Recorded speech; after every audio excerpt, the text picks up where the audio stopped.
Es un poquito larga, por favor. Voy a hacerlo más sintético y así, llegando a completar todo lo necesario, pero sí es un poquito larga, ¿ya? Un poquito larga porque vamos a hablar de esta dolencia y para tratarla necesitamos conocerla, ¿no? Así como les decía hoy día, necesitamos conocer a los gérmenes, ¿no es cierto?, que nos provocan daño, tenemos que conocerlos porque si no los conocemos, ¿cómo los atacamos? Sea en sus ciclos, sea en su estilo de vida, ¿no? Y eso es lo que hace un poquito la farmacología. Ya permítanme ahora compartir la pantalla. Me avisan si en un momento me voy o no me escuchan. Ya, por favor, ayúdenme. Porque primera vez que estoy ayudándome con esta computadora. Espérenme un ratito, voy a iniciarla. Estaba en una clase de farmacocinética clínica, justo para apoyar el nivel de dosificación de los antimicrobianos, ¿no? Como han visto, la farmacocinética es muy importante, ¿no? Ya que habla de todo lo que el organismo le hace al medicamento, ¿ya? Entonces, de esta enfermedad vamos a hablar hoy día. Pregunto, ¿están viendo mi pantalla?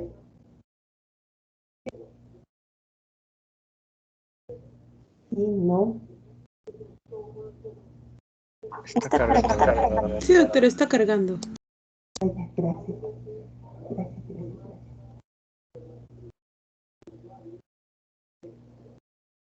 Gracias, que consigan el objetivo. Vamos a ver. Entonces estamos en todo ese proceso. Sí, está cargando. Este es un video bien chiquitito, solo 1 minuto y 49, que habla sobre los parásitos. ¿Qué son? ¿Qué causan? ¿Y qué hacer en realidad? ¿No? Y aquí dice cómo, ¿no? ¿Cómo tratarlo? Entonces, nos dan algunas indicaciones partiendo desde la mirada más preventiva, ¿ya? Lo que se busca a nivel de la parasitosis, chicos, es, antes que curar, prevenir. Como cualquier enfermedad producida por cualquier germen, ya vamos a hablar germen en un total, microorganismos, bacterias, virus, cualquiera, lo que buscamos es prevenir, ¿ya? Vamos a ver, ojalá que me ayuden. Escuchen, no, creo que lo compartí con audio, esperen un rato. Justo cuando está cargado. Ya.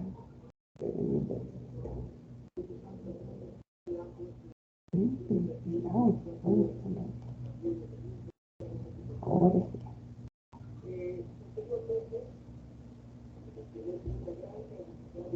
Ya. Entonces vamos a hablar sobre qué son, qué causan y cómo prevenirlos, ¿ya? Sobre todo eso, chicos. Lo que vamos a hacer ahora, aunque vamos a aprender muchísimo de la farmacología. Doctora, Sí, disculpe de que le interrumpa, pero no se le escucha muy bien. Tal vez podría hablar un poco más fuerte o tal vez es el micrófono. Varios sí, compañeros ya me están indicando sí, eso. de Sí. acuerdo. Espérame. Voy a intentar, por eso quiero saber. Voy a subir todo lo que pueda, ¿ya? El volumen. Vamos a ver qué cambia de computadora, por eso también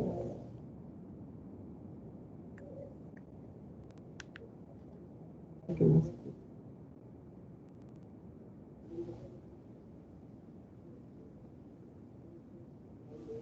Voy a subir todo el volumen que pueda, ¿ya? Ahora mejor, mejor, peor. Mm, sí, un poco, doctora. Creo que sí es su micrófono.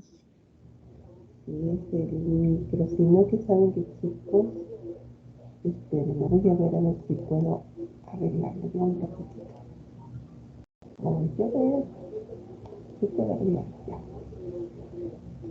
Muy bien. Esperemos un poquito. Ya voy a ver si es que puedo arreglarlo. ¿Sí? Es que estoy usando el micro de... A ver, acá me escuchan mejor, peor. Mejor, doctor, ahora sí. Ay, gracias a Dios. Ya, está perfecto. Entonces, con este me quedo. ¿Está bien? Ahora sí mejor. Sí, doctor, ahora sí mucho mejor. Ay, qué bueno, gracias. Es que, como les digo, estoy con otra computadora, por eso también. Solo va a ser sencillito esta introducción que sí quisiera hacerla, si me la permiten. Y rapidito vamos a terminar, ¿sí? Listo. Entonces, este es un video, ya saben a qué se refiere. Vamos a hablar de la parasitosis y de lo que dice la Organización Mundial de la Salud y la Organización Panamericana de la Salud.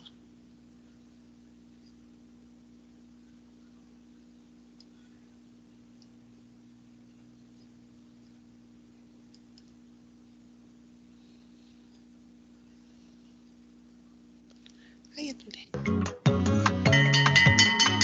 Cuando yo tenía parásitos me sentía con dolores, dolor de cabeza, me daban, a veces vomitaba, me daba diarrea y pues dolores estomacales. Y cuando me dieron la pastilla pues me sentí mejor, aliviada, no sentía prácticamente nada. Son seres vivos que no podemos ver prácticamente con nuestra vista, que viven dentro del intestino del hombre, que nos provocan muchas enfermedades, causan dolores constantes, vómitos, fiebre, diarrea, dolores estomacales. Que nosotros adquirimos esos parásitos cuando hacemos nuestras necesidades al aire libre, porque ahí quedan los huevos y cuando andamos descalzos se los transmiten por la piel.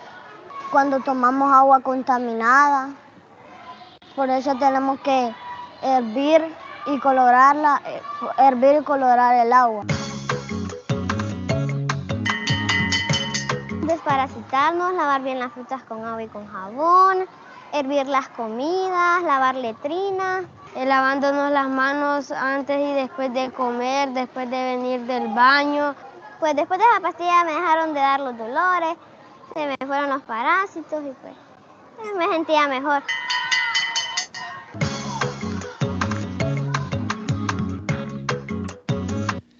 Exacto, exacto, chicos, lo que decían muy bien. No son microorganismos, prácticamente son organismos que nos pueden invadir, ¿no? Y es justo del tema que vamos a atacar hoy día, ¿ya? Hoy día vamos a tratar farmacología de los antiparasitarios. Entonces, para eso tenemos que conocerlos muy bien a los parásitos.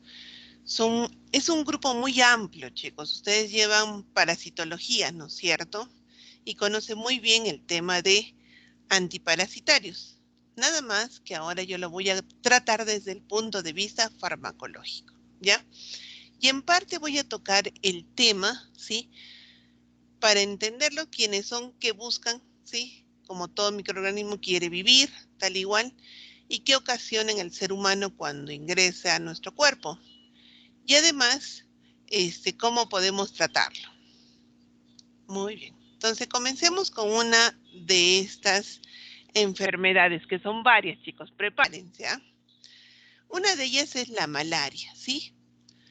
La malaria, ya saben quién lo ocasiona, es una enfermedad endémica, ¿sí? Sobre todo en zonas tropicales. Ahí sí, definitivamente hay que tener muchísimo cuidado. Tenemos mosquitos como este vivo, ¿no es cierto? Que chupa la sangre, pero lo malo es que nos deja algo, ¿no? Entonces, definitivamente terminamos con esta enfermedad. Por eso, en esos lugares que son tropicales, se quiere prevenir evitando que haya depósitos de agua y que permitan que crezcan este tipo de mosquitos, ¿sí? Por lo que ocasiona. Entonces, primero, ¿qué es la malaria? O conocido como paludismo malaria. Es una enfermedad potencialmente mortal, causada por parásitos del género Plasmodium, que se transmiten al ser humano tal igual por la picadura de un mosquito hembra. ¿Sí? Van a ver que varios mosquitos hembras son los que nos pican y nos transmiten la enfermedad. Pero este mosquito hembra está infectado, ¿no? Del género Anopheles y se trata de una enfermedad prevenible y curable. Por eso es lo que nosotros buscamos, prevenir y curar, pero sobre todo prevenir. Entonces, este Anopheles, tal igual, va a tener su ciclo, pero vamos a ver cómo se transmite. Ustedes mejor que yo lo conocen, porque ya lo han visto. Nada más que yo voy a refrescar un poquito, porque de todo lo que vamos a hablar se trata por ciclos, ¿no es cierto? Este Plasmodium, ¿sí? Va a habitar a este vector. Este vector va a picar al ser humano, que va a ser el hospedador, ¿no es cierto? Inicial. Este parásito que ingresa, tal igual al organismo, va a infectar el hígado. Una vez infectado el hígado, no se va a quedar ahí, simplemente va a utilizar el hígado, el hepatocito, para después pasar a la sangre, infectando la sangre. ¿Qué pasa después? El mosquito de nuevo viene, nos vuelve a picar, tal igual, y pica otro y se vuelve el segundo vector. Entonces, si se dan cuenta, es un ciclo, ¿no? Es un ciclo. Claro, esto por el vector, en este caso el primer vector que es el mosquito, el Anopheles. Aquí también se puede dar una transmisión vertical de madre a hijo, tal igual. Entonces vemos acá el Plasmodium. ¿Cuáles son las etapas que son importantes conocerlos? Primero, tenemos una etapa exoeritrocítica. Claro, debe ser porque la principal etapa para su reproducción es la eritrocítica y es donde habita más. Entonces hay una primera etapa conocida como exoeritrocítica. La siguiente etapa es la etapa eritrocítica o sanguínea. Y la última etapa es la etapa en el mosquito. Claro, porque ahí también se tiene que reproducir para seguir infectando. ¿Es importante conocer en qué etapa está? Sí. Porque algunos, en este caso antiparasitarios, van a ser específicos para la etapa exoeritrocítica y algunos otros van a ser específicos para la etapa eritrocítica o sanguínea. Y finalmente, bueno, en el mosquito ya sabemos cómo controlando, evitando, ¿sí?, el crecimiento del mosquito. Entonces, ¿no es cierto? Ahí tenemos los estadios del mosquito, tal igual, ¿no es cierto?, de la fase, en este caso, exoeritrocítica, tal igual, la fase eritrocítica o gametocítica, y finalmente en el estadio del mosquito, ¿ya? Si se dan cuenta acá, y acá aparecen los medicamentos que pueden ser utilizados para una determinada fase, ¿ya? ¿Eso es importante? Sí, porque de pronto estamos atacando solo la fase eritrocítica o gametocítica.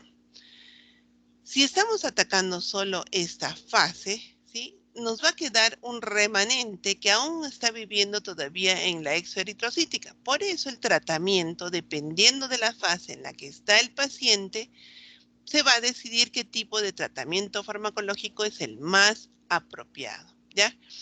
Y acá van a tener cierta especificidad algunos antiparasitarios. Entonces, la etapa 1, ya la hemos visto, tal igual. Ahí nos pica y nos inoculan el plasmodio. En la segunda etapa ya cambia la cosa, ¿no? Porque ahí se inicia la etapa exoeritrocítica, donde prácticamente, sí, el parásito circula por la sangre hasta llegar hacia el hígado. En la etapa número 3, ¿no es cierto?, ya hacemos un pequeño zoom, tal igual, nos damos cuenta que ya está invadiendo el hígado, ¿no es cierto?, y se reproduce en el hígado. Claro, tiene que utilizarnos a nosotros, da igual. Sale al torrente sanguíneo ya en mayor cantidad, utilizándonos a nosotros, para después finalmente invadir a quien le corresponde y le va a proveer del alimento necesario para seguir viviendo, que en este caso son los eritrocíticos, los eritrocitos. Y ahí se generan los gametocitos, ¿no es cierto? Entonces, como hemos visto, finalmente ya en la sangre, el mosquito de nuevo nos va a picar y se lo va a volver a llevar. Y dentro, ¿no es cierto?, del mosquito se va a reproducir tal igual, ¿no? Y si hacemos acá un zoom, tal igual va a conseguir también a nivel en este anófeles femenino, si hembra, se va también a reproducir el mosquito, se va a reproducir el parásito y finalmente nos puede volver a picar y al volvernos a picar, ¿no? Va a contagiar a otras personas y así se va a extender, que ese es el gran problema, ¿no? Pero si se dan cuenta es prevenible. ¿Dónde debo de atacar? Principalmente evitando que se reproduzcan los mosquitos. Para eso tendré que cubrir el agua, ¿no es cierto? Como también manda. Si digamos voy al cementerio a visitar, ¿no es cierto? Un ser amado, no colocar también las florcitas que si las colocamos a modo que se mantengan en agua. Entonces, ya que van a ser un caldo de cultivo necesario como para que este mosquito crezca. Entonces, esa es la primera etapa, ¿no? Y luego usar una malla, proteger las ventanas, ¿no es cierto? Tal igual. Son todas medidas preventivas para que no ingrese el parásito a través del mosquito. Y definitivamente cuando continúa de la misma manera como nos ha pasado, y hay veces ha sido hasta difícil de identificar, yo creo que sí, porque la sintomatología que ahora la vamos a verificar es muy similar, sí, demasiado similar a la que está producida por el COVID. Van a ver por qué les digo esto. Entonces, difusión de los gametocitos, la formación de huevos y luego la propagación de la enfermedad a través del mosquito que es el anófeles. Etapa finalmente 9. Ahora, ¿qué síntomas nos dan? Esta es la parte más interesante, ¿no? Dolor de cabeza, muy común. Dolor de articulaciones, muy común. Escalofríos, exageradamente común. Fiebre, qué raro, también común. Fatiga, y finalmente, dolor muscular. ¿A que no se parece, chicos? ¿No es cierto? Si uno lo analiza de una manera un poquito más abierta, ¿cómo diferencio entre el COVID u otras enfermedades con esta? Si son prácticamente sintomatológicamente muy similares, ¿no? Partiendo de estos síntomas nada más. Nada más que yo sé que ustedes son muy agudos en esos aspectos y que de inmediato van a encontrar ciertas peculiaridades que ya de por sí hacen una identificación y un diagnóstico diferencial, ¿no? Además hay sudoración, tos seca, agrandamiento del vaso, náuseas, vómitos y además, claro, pues si ataca los eritrocitos va a haber anemia, gran característica a nivel, ¿no es cierto?, de la sintomatología que puede estar presentando cualquier paciente que es picado con el anófeles y en el cual ha sido contaminado por este plasmodio, ¿no? Como parte de su ciclo tal igual. Entonces ahí viene la parte que de inmediato provendría para ustedes, ¿no? Una vez que viene con esos síntomas, ustedes tienen que hacer un diagnóstico diferencial. Para eso existe, fuera de lo clínico, también existen los laboratoriales, ¿no es cierto? Dentro de ellos tenemos el parasitológico, el inmunológico y también el molecular. Dentro del parasitológico está la gota gruesa, la microconcentración, la naranja de acridina, la inmunocromatografía, ¿sí? El ELISA también se puede utilizar y finalmente el molecular a través del PCR, ¿no? Como parte del diagnóstico, ¿sí? Del diagnóstico que se va a apoyar con ciertos aspectos clínicos. Espérenme un momentito.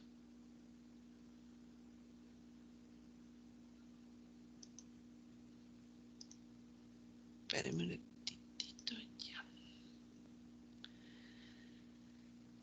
Listo. Entonces acá vemos la gota gruesa, ¿no? Tal igual. Bueno, en el diagnóstico y todo ustedes lo van a ver muchísimo mejor.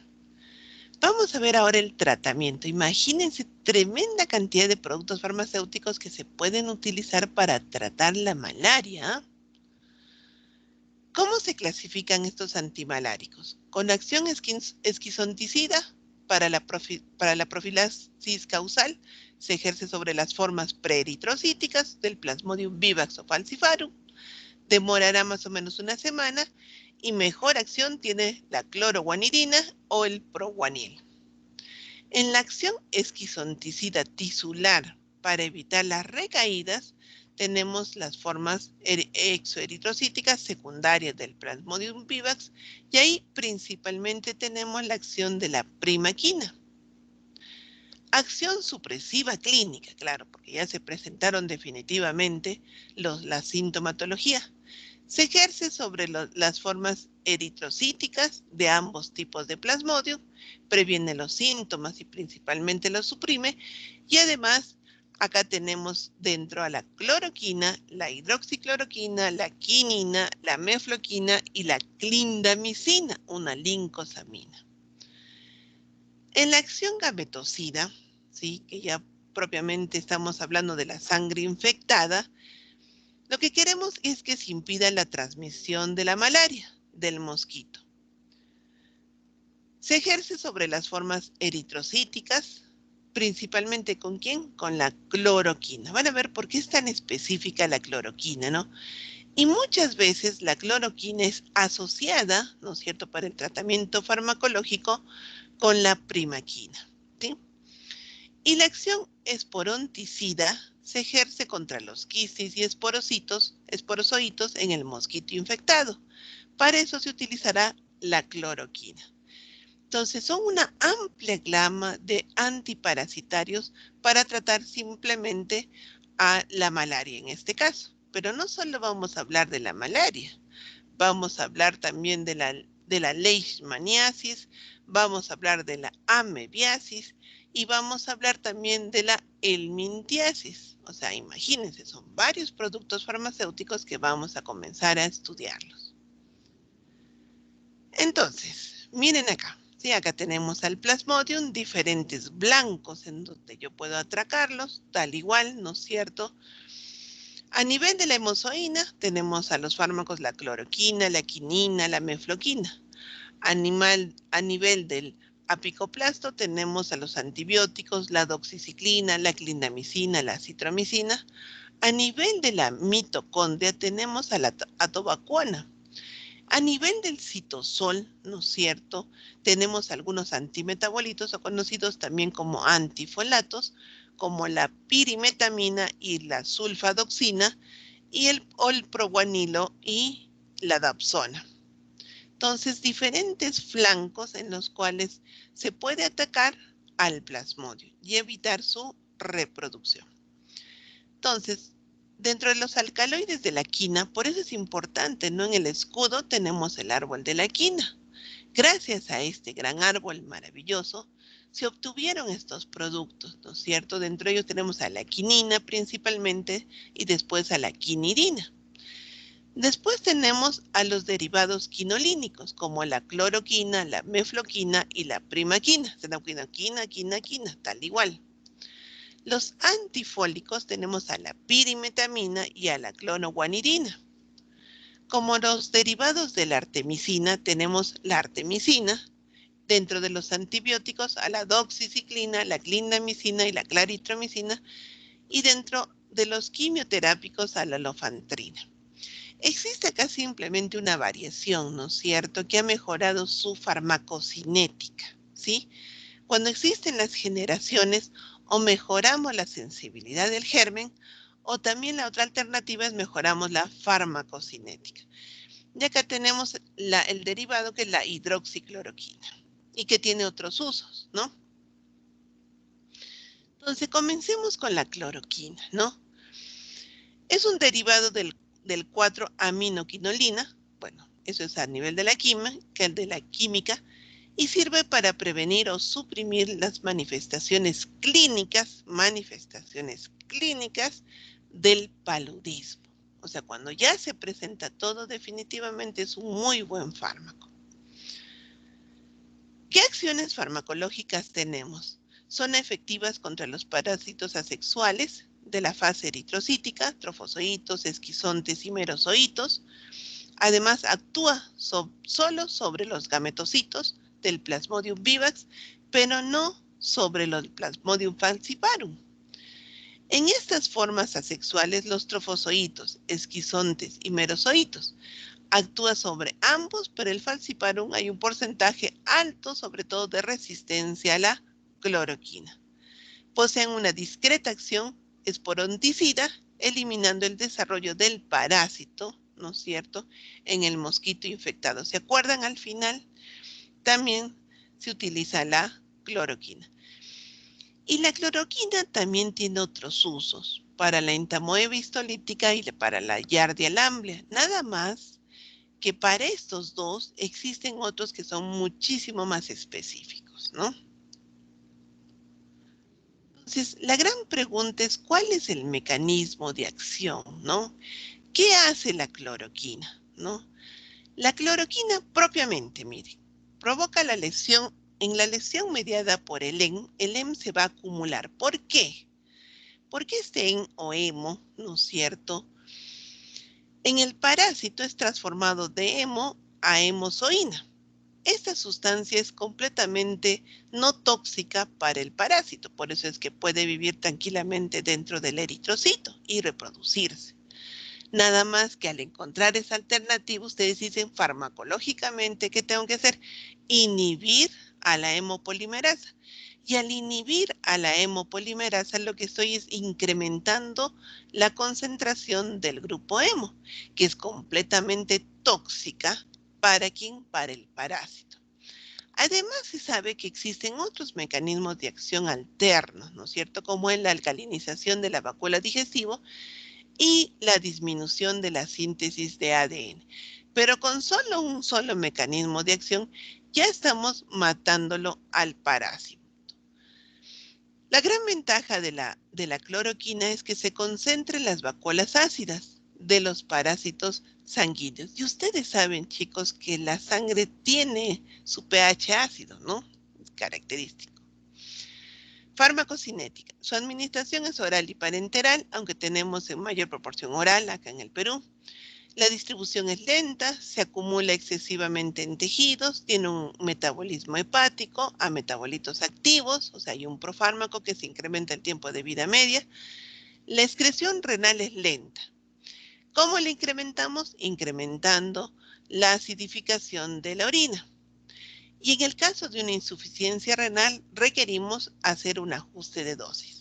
La vida media inicial es de 3 a 5 días, de eliminación de 30 a 60 días. ¿Para qué sirve? ¿Para qué sirve? Es esquizonticida sanguíneo de acción súper rápida para el Plasmodium vivax, ovale, malaria y falciparum, aun cuando se sabe que existe cierta resistencia. Y acción gametocida en el Plasmodium vivax, ovale y malaria. No esquizonticida tisular. Para eso tenemos otros muchísimos mejores. ¿Qué reacciones adversas tenemos en relación a la cloroquina? Las principales en todos los que vamos a ver, chicos, son las gastrointestinales. Pero puede haber leve cefalea, alteraciones visuales, urticaria.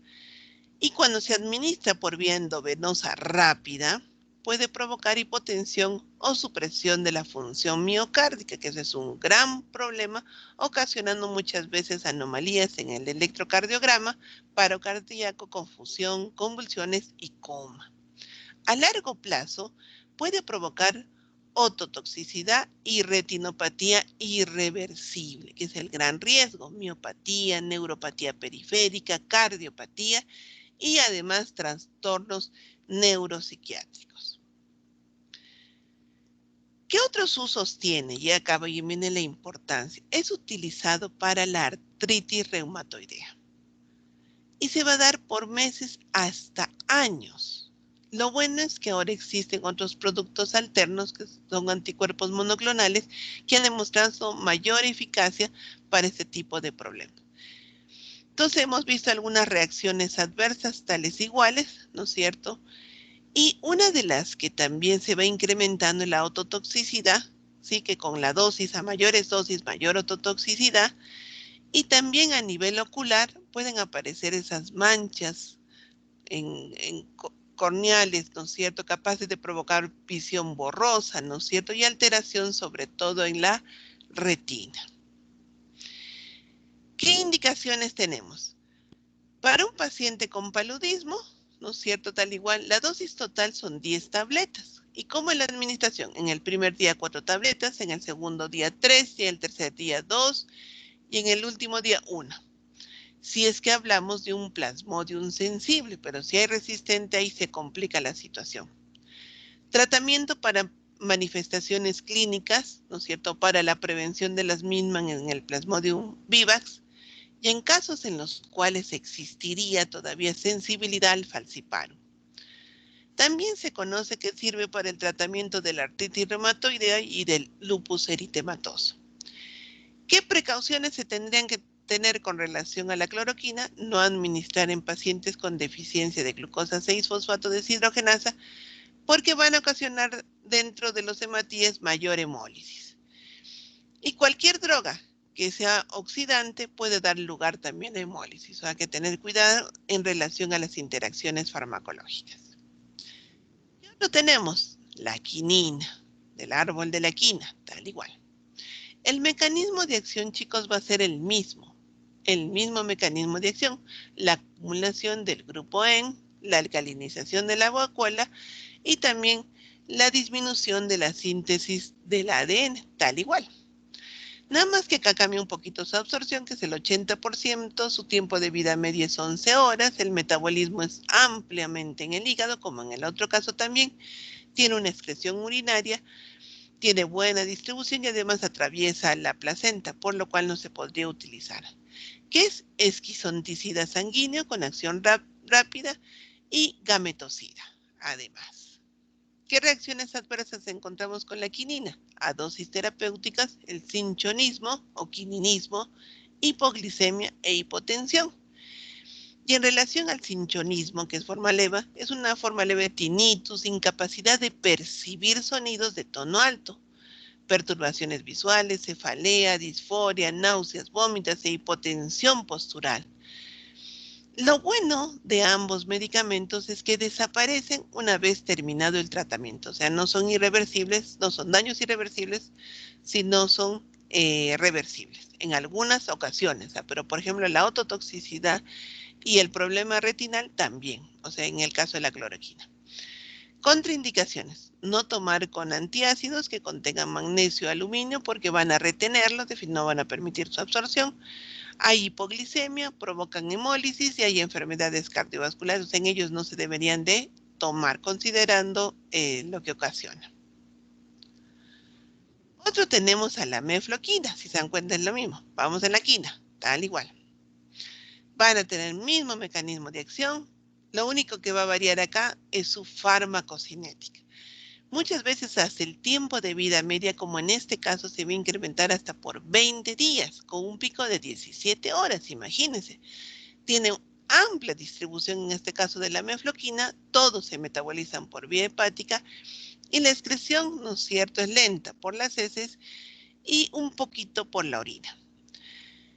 Es esquizonticida sanguíneo en el Plasmodium falciparum y en el Plasmodium vivax. No tiene acción a nivel tisular ni sobre los gametocitos. ¿Cuáles son sus reacciones adversas? Gastrointestinales, tal igual, ¿no es cierto? Puede haber trastornos del sueño y conducta y cefalea. Y en dosis terapéutica también puede aparecer algunos efectos tóxicos como los neuropsicráticos, depresión, confusión, psicosis, convulsiones, vértigo y demás, ¿no es cierto? Y aquellas que también de pronto no están al 100% descritas, pero que son productos del mismo medicamento.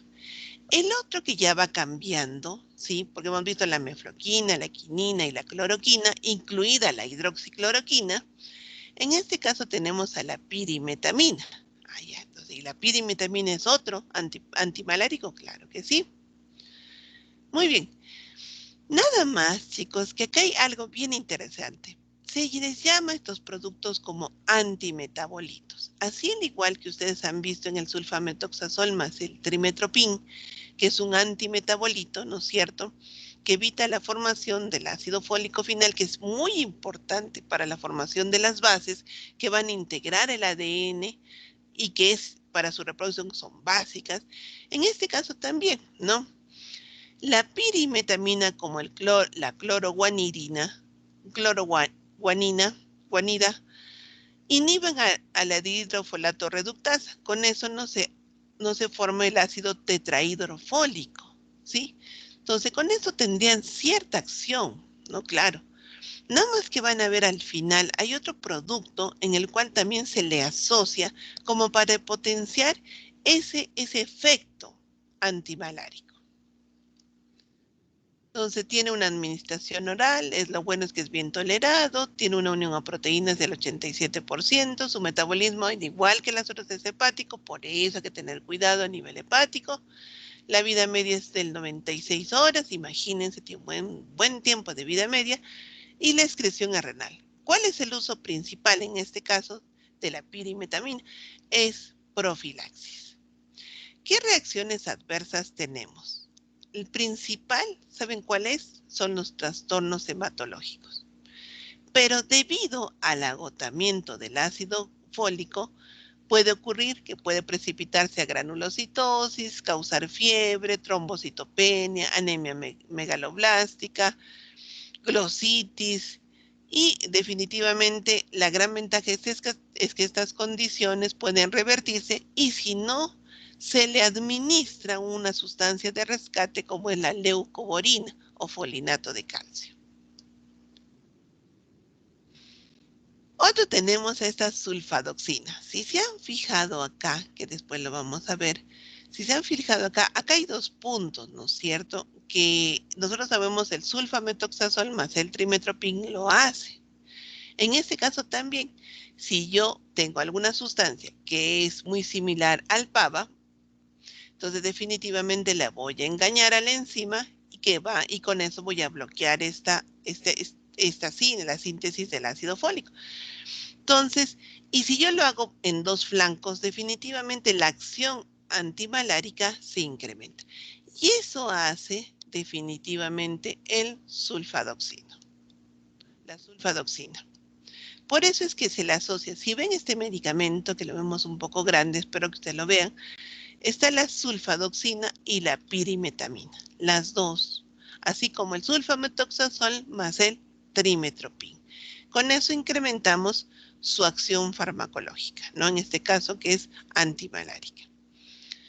¿Cómo es su farmacocinética? Tiene un tiempo de vida media, tiempo máximo de 2 a 6 horas. Hay cierta interacción con alimentos ricos en ácido fólico, como en el caso del otro también. La excreción contiene un tiempo de vida media de 80 a 100 horas.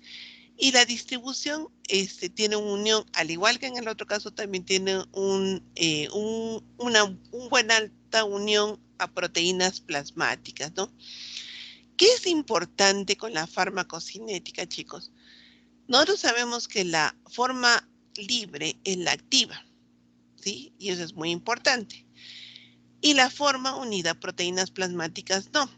Entonces, ¿en qué condiciones sean normales, vamos a ponerlo así, o patológicas, existe una disminución de las proteínas plasmáticas y en las cuales debe haber un ajuste de dosis o usarlo con cuidado porque podemos llegar a los efectos tóxicos? Entonces, por eso es importante la evaluación que ustedes hacen a nivel clínico. ¿Qué indicaciones tenemos? En el paludismo, para el Plasmodium falciparum, en la toxoplasmosis y en la isosporosis. Tal igual. ¿Qué contraindicaciones tendría en este caso la sulfadoxina? Las sulfas en general, chicos, ustedes van a ver que nosotros hablábamos también de otras sulfas y que tenían varias reacciones de hipersensibilidad, ¿no? En general las sulfas, cuando ustedes vean sulfa, es un derivado de una sulfa, van a encontrar estos problemas de hipersensibilidad. Dentro de los que se sabe acá, ¿no es cierto? Hay que tener mucho cuidado con las reacciones de hipersensibilidad, por lo que están contraindicadas en las discrasias sanguíneas, en este caso, en el embarazo y la lactancia, en menores de 2 meses, en reacciones de hipersensibilidad con los productos farmacéuticos y en la insuficiencia tanto renal como hepática grave. Otro medicamento que también se utiliza dentro de las tetraciclinas es la doxiciclina, claro, porque también ahí la hemos visto, ahí también la hemos visto la clindamicina, ¿se acuerdan? Y la lincomicina también, ¿no? Que en este caso tenemos a la doxi y a la aminociclina. Entonces la doxiciclina es esquizonticida junto a la quinina para el tratamiento del paludismo por Plasmodium falciparum, como quimioprofiláctico, también estándar. En el caso de la clindamicina es un esquizonticida sanguíneo de acción lenta, útil en casos donde no se recomienda la doxiciclina o pueden tener algún problema de hemorragia, de reacción de hipersensibilidad. Y en el caso de las sulfonamidas, como se han dado cuenta, puede ser esquizonticida. Su combinación es con la pirimetamina, tal igual como lo hemos visto.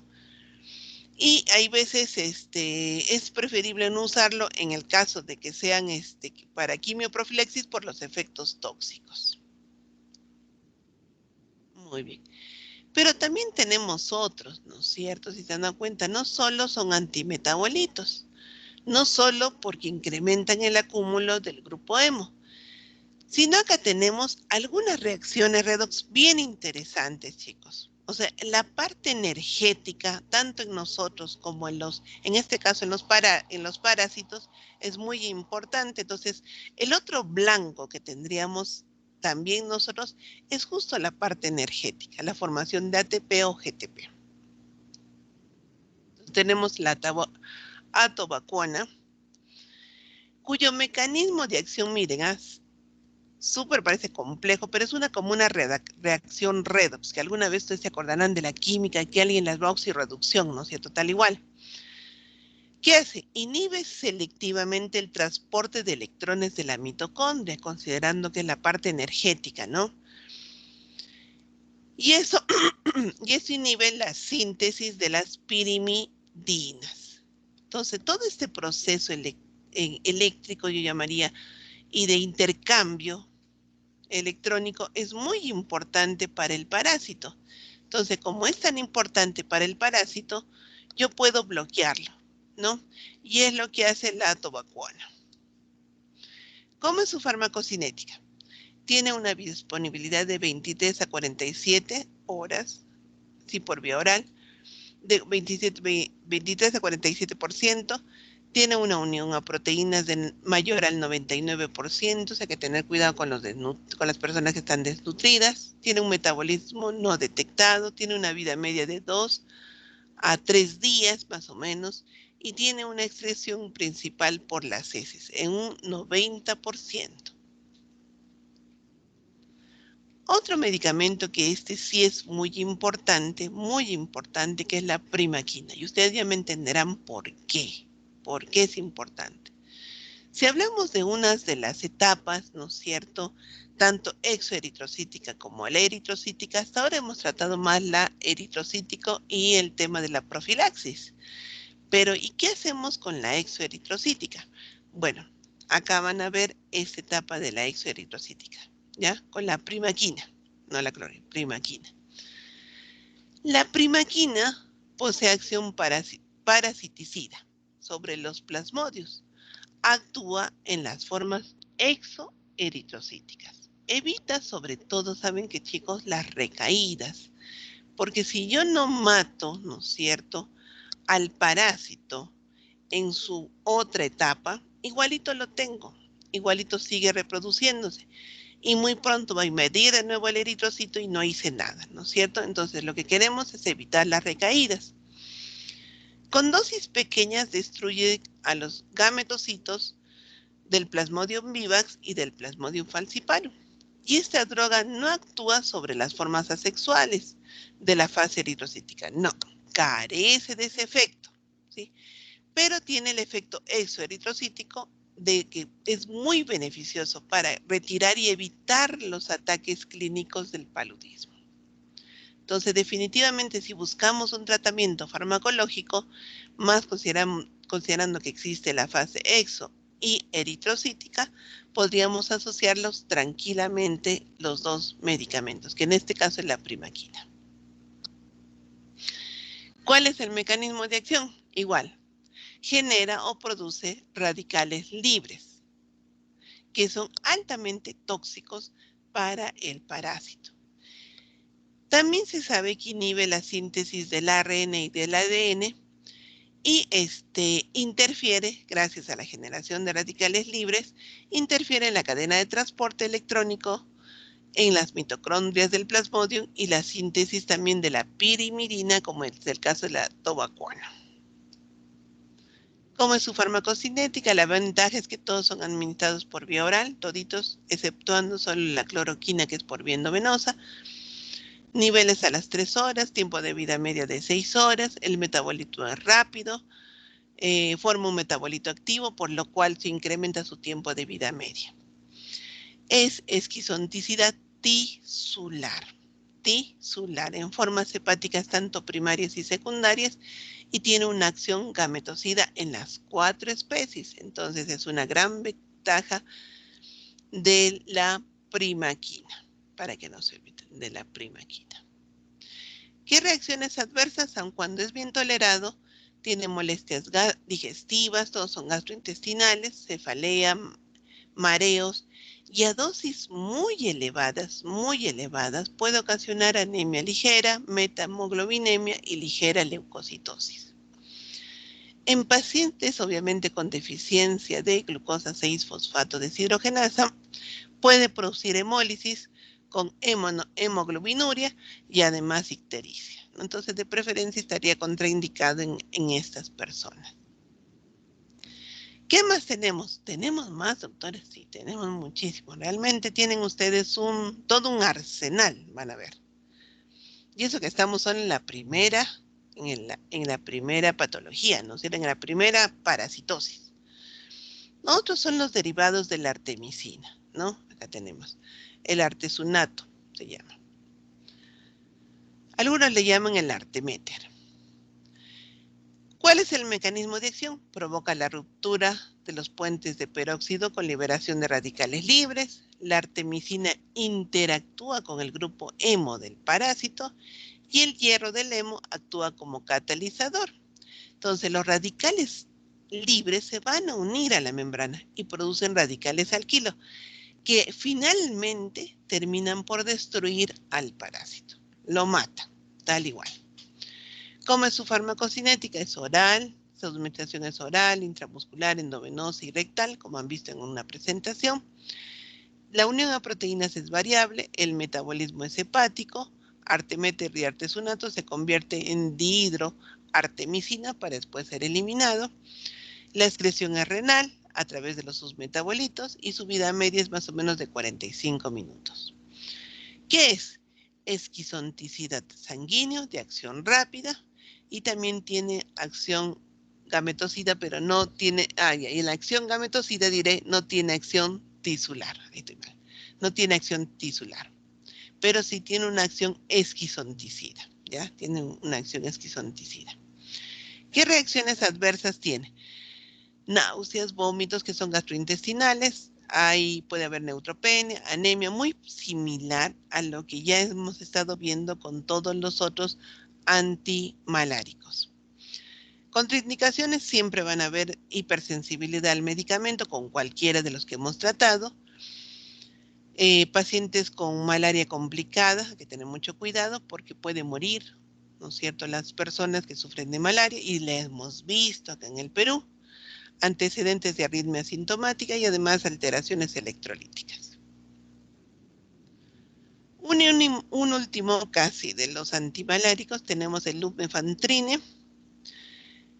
Evita la formación de la beta-hematina, una importante vía de detoxificación del parásito. O sea, imagínense, ¿no? De alguna manera el parásito se protege del grupo hemo, ¿no? Pero nosotros podemos alterar esa protección y hacerlo hasta a nuestro favor, ocasionando la muerte del parásito. Es esquizonticida sanguíneo, administrado por vía oral. Generalmente se comercializa con el Artemeter, ¿no? Es un tratamiento de segunda línea. Sus efectos adversos son principalmente gastrointestinales y su contraindicación es en el embarazo. Entonces, vamos a ver. En resumen, miren, imagínense, tremenda cantidad de drogas, claro, porque ese es un problema de salud pública. Entonces, como es un problema de salud pública mundial, no solo es del Perú, es mundial, hay cantidad de productos farmacéuticos que sirven para el tratamiento de esta enfermedad. Esporanticida, la primaquina, proguanil, pirimetamina. Esquizonticida tisular, proguanidil, pirimetamina, primaquina, tetraciclina. Hipnozoiticidas, la primaquina. Gametocida, la primaquina. Esquizonticida hemático, cloroquina, quinina, mefloquina, artemisina, pirimetamina, lofantrina, tetraciclina. Y acá tenemos un pequeño resumen de más o menos dónde estarían estos farmacológicamente, estos medicamentos y cómo liquidarlo, ¿no? Que es lo que queremos en relación al parásito, ¿no es cierto? Al plasmodio. Hay diversos tratamientos que acá los ven por kilogramo de peso, dependiendo, tal igual, ¿no? Y finalmente tenemos, lo que queremos es el stop a la malaria, ¿sí? No queremos que ya haya más muertes por malaria. Por eso, increíblemente, el 25 de abril es el Día Mundial del Paludismo. Hemos hablado, chicos, solo de la malaria, pero ahora vamos a ir a hablar de otro. Claro, todavía no. Nos falta más, ¿no es cierto? Si hablan de parasitología, imagínense todo lo que tendríamos que ver, ¿no? Entonces, sigamos. Ahora vamos a hablar un poquito de la leishmaniasis, ¿sí? Cuando hablamos de la leishmaniasis, hablamos de dos formas, ¿no? Tenemos a la leishmaniasis cutánea, o conocida con el nombre de UTA. Agente etiológico es la variedad peruviana. Se encuentra donde en los valles interandinos. Es autolimitada, se encuentra ahí. Por eso el tratamiento no es indispensable propiamente porque se encuentra ahí tal igual. Además es controlable. La leishmaniasis cutánea o cutáneo mucosa o espundia progresiva, si esta sí es más riesgosa, producida por la variedad brasiliensis, tal igual, es transmitida por el mosquito Phlebotomus, tal igual. Se introducen los promastigotes y estos son fagocitados por los monocitos tisulares, donde se transforma en amastigotes, o sea, nos utilizan a nosotros, se dan cuenta, los parásitos nos utilizan a nosotros para su desarrollo y su crecimiento. Ahí va a ser la forma clínica, ¿sí? Que donde se va a producir los diferentes signos y síntomas que va a presentar la persona que sufre de esta enfermedad. Es progresiva y destruye los cartílagos, ¿no es cierto?, del paladar, de la nariz y de la tráquea. Tiene un severo compromiso morfológico y produce lo malo en el caso de la leishmaniasis, que provoca una deformación facial. Pero fuera de estas, ¿no es cierto?, tenemos la leishmaniasis visceral, ¿no? También conocida como calazar. Esta sí es mortal, ¿no? Esta sí es mortal. Se caracteriza por episodios irregulares de fiebre, pérdida de peso, hepatoesplenomegalia y además de anemia. Y es altamente endémica en el subcontinente indio y africano, ¿no? Que a diferencia de nosotros que estamos más por acá, ¿sí? Tal igual. Tiene también un ciclo biológico. Acá ven de nuevo al mosquito hembra, ¿no es cierto?, que es el que pica, tal igual. El parásito ingresa, ¿no es cierto? La leishmania ingresa y nos utiliza, ¿no es cierto? Nos utiliza. También puede picar también a los perros u a otros mamíferos, ¿no? Tal igual. Entonces acá ahí tenemos la leishmaniasis cutánea, ¿sí? La leishmaniasis visceral o calazar y la leishmaniasis mucocutánea, ¿no? Entonces, ¿cómo provoca este daño, ¿no?, a nivel del cartílago, ¿no? Tal igual. Hay veces yo hasta la confundía, la verdad, chicos, con la lepra, ¿no? Pero bueno, era una pequeña confusión. ¿Cuáles son los factores de riesgo para la leishmaniasis? Son las condiciones socioeconómicas, son todos los determinantes sociales de la salud, ¿no? Las malas condiciones de la vivienda, la deficiencia de saneamiento básico, la otra es la malnutrición, ¿no? Bajas proteínas, hierro, vitamina A y demás, la movilidad de la población, migración o desplazamiento de una zona contaminada hacia una zona no contaminada, y lo malo también, y que ya se han hecho una serie de estudios, son los cambios climáticos, ¿no? Los cambios climáticos. Los cambios en la temperatura, ¿no es cierto? Y la humedad, ¿no? Yo solo una vez, la verdad, chicos, he visto esto en Arequipa, ¿no? En una zona lejana, y que venían a recoger el medicamento, ¿no? Para ser administrado. ¿Cuáles son los síntomas de la leishmaniasis cutánea? Primero, dificultad para respirar, llagas en la piel, la congestión nasal, rinorrea, hemorragia nasal, dificultad para deglutir, úlceras y desgaste en la boca, la lengua, encías, labios, nariz y tabique nasal, ¿no? Tal igual. ¿Cuáles son los síntomas de la leishmaniasis visceral y sistémica? Molestia abdominal, fiebre que dura semanas, sudores fríos, adelgazamiento del cabello, la pérdida de peso, ¿no es cierto? Tal igual. ¿Qué pruebas, no es cierto? Están desde el examen físico, la biopsia y las pruebas de la aglutinación directa. ¿Qué medicamentos farmacológicamente tenemos, no? Tenemos a los trivalentes y a los pentavalentes, que todos son conocidos con el nombre de antimoniales, ¿ya? Antimoniales. De estos antimoniales existen dos clases, los trivalentes y los pentavalentes, ¿ya? Trivalentes como el tartrato de antimonio y potasio y el estobifeno, y los pentavalentes como el antimoniato de meglumina y el estivogluconato sódico. ¿Sí? Principalmente, por ejemplo, en el seguro lo que tenemos es el antimoniato de meglumina. Tienen actividad antileishmaniásica, mejoran la enfermedad tanto cutánea como la mucosa, o sea, cutánea mucosa. Los pentavalentes, aunque después se transforman en trivalentes, son menos tóxicos, por eso generalmente se les prefiere, por eso tenemos el antimoniato de meglumina, el glucantime. Es ineficaz por vía oral, claro, tendría que ser ineficaz por esta vía. Todos son administrados por vía intravenosa. Los pentavalentes alcanzan concentraciones plasmáticas mayores que los trivalentes, ¿ya? Pero dentro muchas veces son transformados, ¿no? Los trivalentes se excretan por las bilis y los pentavalentes por la orina. ¿Cuál es el mecanismo de acción? ¿Cómo mata al parásito? Inhiben la glicólisis, ¿sí? Y la oxidación de los ácidos grasos, provocan reducción de la generación de ATP y GTP, tan importante, ¿no es cierto?, como niveles energéticos. La forma activa increíblemente de la droga es el ion antimonio, ¿no? Ese al final va a dañar, pues, ¿no es cierto?, va a dañar el metabolismo de las grasas y de los carbohidratos. Y todos, absolutamente, chicos, todos los antimoniatos reaccionan con los grupos sulfídricos, ¿no? Provocando definitivamente su inhibición. ¿En quiénes está contraindicado? En el embarazo, en cardiopatías, en nefropatías y en hepatopatías. Tal igual, porque acuérdense que también está agrandado y está dañado.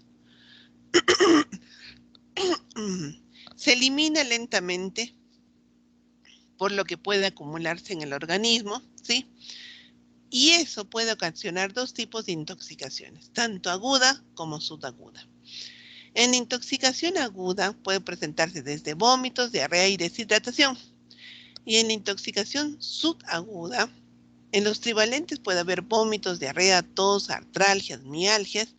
Y en los pentavalentes también las gastrointestinales, pero también diarrea, erupciones cutáneas, fiebre, escalofríos, cefalea, entre otras. También se puede provocar algunas alteraciones a nivel del laboratorialmente hablando. Puede haber leucopenia, trombocitopenia, elevación de las amilasas, lipasas y de las transaminasas hepáticas. ¿Cuál es la indicación?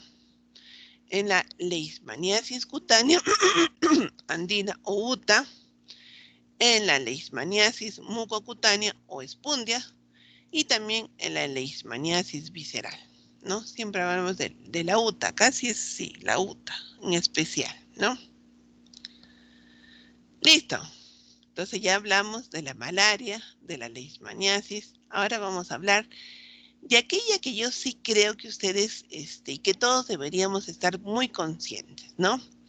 El lavado de manos no solo nos va a evitar que nos contagiemos contra el COVID, ¿no es cierto? Sino sobre todo, y debiéramos impulsar, ¿no es cierto? Nos evitaría esta gran enfermedad, que es la amebiasis, cuyo ciclo yo siempre les digo a los pacientes cuando trabajaba en la farmacia y en el Seguro Social, les decía, hay amebiasis, allá. Lo primero que tienes que hacer para evitar que te vuelvas a enfermar es lavarte la mano. ¿Por qué les digo? Porque el ciclo de la ameba es ano, mano, boca. ¿Qué, doctora? Me decían. Sí, ese es el ciclo. Quiere decir que tú no te estás lavando la mano. Entonces, si te lavaras la mano como corresponde, tú no te contaminarías. Pero doctora, yo me lavo la mano. Ya, entonces hay que lavar bien los alimentos que te los vas a llevar a la boca. Tal y cual, ¿no? Entonces, esta enfermedad, también llamada a veces, aunque se la confunda mucho con la enfermedad del viajero, ¿no? Que también puede ser por otro tipo de parásito, pero principalmente por ella. ¿Qué pertenece a la clase de los protozoos de la familia del Entamoebiae? La entamoeba histolítica, tenemos a la entamoeba artami, la entamoeba polecki, la entamoeba coli, la entamoeba gingivalis. Parece la E. coli, ¿no? La Escherichia coli, no, la entamoeba coli. ¿Qué características generales tenemos del parásito? Acá sí es bien interesante, ¿no? ¿Cómo se protege? ¿Ustedes qué creen? Tenemos al trofozoito, que es la fase móvil, ¿no es cierto?, en la que se reproduce, ¿no?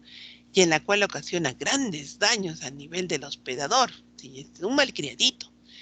En cambio tenemos en el otro lado, al que sí se cubre, se protege, ¿no? Que la otra forma en la cual lo podemos encontrar como quiste, ¿no? Que en esta fase es la de resistencia, claro, porque el entorno va a ser más agresivo para el quiste, ¿no? En la cual permanece más bien inmóvil, mientras que en el otro estaba muy activo, ¿no? Y es también la fase infectante, claro, pues como quiste, ¿no? Nos lo comemos tal igual. Entonces tiene su ciclo, ano, mano, boca, ano, mano, boca. Sobre todo los chiquititos, ¿no es cierto?, que no nos están ahí en el parque. En muchas ocasiones, ¿no es cierto?, en muchos casos los trofozoitos van a permanecer en la luz intestinal, sí, y estando asintomáticos. Es verdad, chicos. O sea, no nos damos cuenta que lo tenemos allí, pero está allí, porque no hay síntomas. En el otro caso, podemos tener a los trofozoitos que invaden ya más bien la mucosa intestinal y ahí sí ya más bien sentimos lo correspondiente, ¿no es cierto? Toda la sintomatología que sobreviene. Y en el otro caso también puede invadir la circulación, invade el hígado, los pulmones y el cerebro. O sea, no solo existe una amebiasis intestinal. Siempre cuando hablamos de amebas dice, ay, estoy con ameba. Pensamos que es intestinal. En realidad no es que no sea, no es cierto, solo intestinal. Puede ser hepática, puede ser pulmonar, puede ser increíblemente extraintestinal, tal igual. Entonces puede ser una colonizante que está ahí pendiente, cuando ya te debilitas, listo, ya estoy para invadirte. La enfermedad intestinal y la extraintestinal. ¿Qué pasa? Hay ingesta de quiste, sea por agua o por alimentos contaminados. El quiste sobreviene fuera del huésped por días o semanas, ¿no? Ingresa al intestino delgado y se produce la exquistación, tal sale, ¿no es cierto?, para transformarla en trofozoito, que es móvil, porque el otro es inmóvil. Muchos de estos trofozoitos pueden llegar a la sangre por diseminación hematógena. Entonces, ahí viene la parte interesante. ¿Y ahora qué hacemos? Pues, ¿quién no se ha enfermado de amebiasis? Casi todos, la verdad, casi todos, por no decir todos. Entonces, primero identificar quién es este señor, ¿no es cierto? Que es la entomoebistolítica. Ya sabemos cómo se adquiere, no me lavé las manos, tomé agua contaminada o simplemente tampoco lavé los alimentos, ¿no? Y más aquellos de tallo corto, que aunque ahora se está tratando las aguas servidas por la empresa minera, ¿no es cierto? Pero aún así, ¿no es cierto? Hay una gran cantidad que todavía no está siendo tratada. Entonces, hay una cantidad que sí está siendo regada con aguas hervidas. Puede llegar al hígado y puede dar hepatitis amebiana, que es una inflamación difusa del hígado. Puede haber absceso hepático amebiano, puede ir al pulmón y puede ir al cerebro. Principalmente, ¿dónde la encontramos? En el intestino, que creo que es la más, ¿no es cierto? La más llamativa, ¿no? Muy bien. Entonces, ¿cómo se diagnostica? Bueno, a nivel de la amebiasis intestinal, diagnóstico diferencial, ¿no es cierto? Disentería, te piden, ¿no es cierto? Las heces, ¿no es cierto? Frescas, ¿sí? Las heces frescas para identificar al mismo trofocito, trofocito debe estar por ahí, o bien al quiste en especial, ¿no?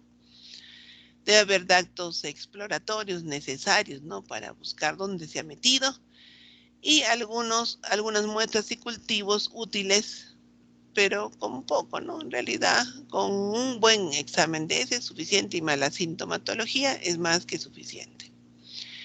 ¿Qué medicamentos tenemos? Uno de los más famosos, ¿no es cierto? Que es el metronidazol. Y sus análogos, no es el único. Son conocidos como nitroimidazoles, por el grupo nitro. El nitro. No es el grupo 5, ni el grupo nitro, no. Son nitroimidazoles. Ahí tenemos el tinidazol, nimorazol, secnidazol, cuyas diferencias son farmacocinéticas, tienen mayor tiempo de vida media. Fue conocido desde 1960 para tratar no la amebiasis, sino la tricomoniasis. Se usan para la amebiasis, tricomoniasis y yardiasis. Acá sí es de pareja, ¿no es cierto? Acá sí hay veces se da el tratamiento de pareja, esposo y esposa. Pero también se puede usar para algunas infecciones anaeróbicas, claro. Y ahí es terrible, como el Bacteroides fragilis y sobre todo para el Helicobacter, tú tienes que tomarlo con otros medicamentos que se recetan también para matar al Helicobacter, sí, pero en ayunas. Y este es altamente gastrolesivo, altamente, ¿no? A ver quién lo tolera. ¿Qué acciones antiparasitarias y antibacterianas tiene? Metronidazol ya hemos visto que es útil para la tricomona, para la amebiasis y para la yardiasis, ¿no es cierto? Pero también para otras bacterias, en este caso anaeróbicas, ¿no? Como el Bacteroides, el Clostridium y otro más, y el Helicobacter incluido. ¿Cuál es el mecanismo de acción? Es bien bonito, chicos, el mecanismo. Miren, grupo nitro, ¿no? Tal igual, nitroimidazólicos, por eso se les llama. Tiene una acción antibacteriana sistémica, ¿sí? Y también antiprotozoario y microbicida. Es activo contra la gran mayoría de bacterias anaeróbicas, ¿sí? Obligadas y protozoos. ¿Qué hace? Mediante la reducción química intracelular que se lleva a cabo dentro, ¿no es cierto? Como un mecanismo único, ¿no es cierto? En el metabolismo anaeróbico, va a ser ¿no es cierto? Que es reducido el que va a provocar el daño, en este caso en el parásito, ¿no?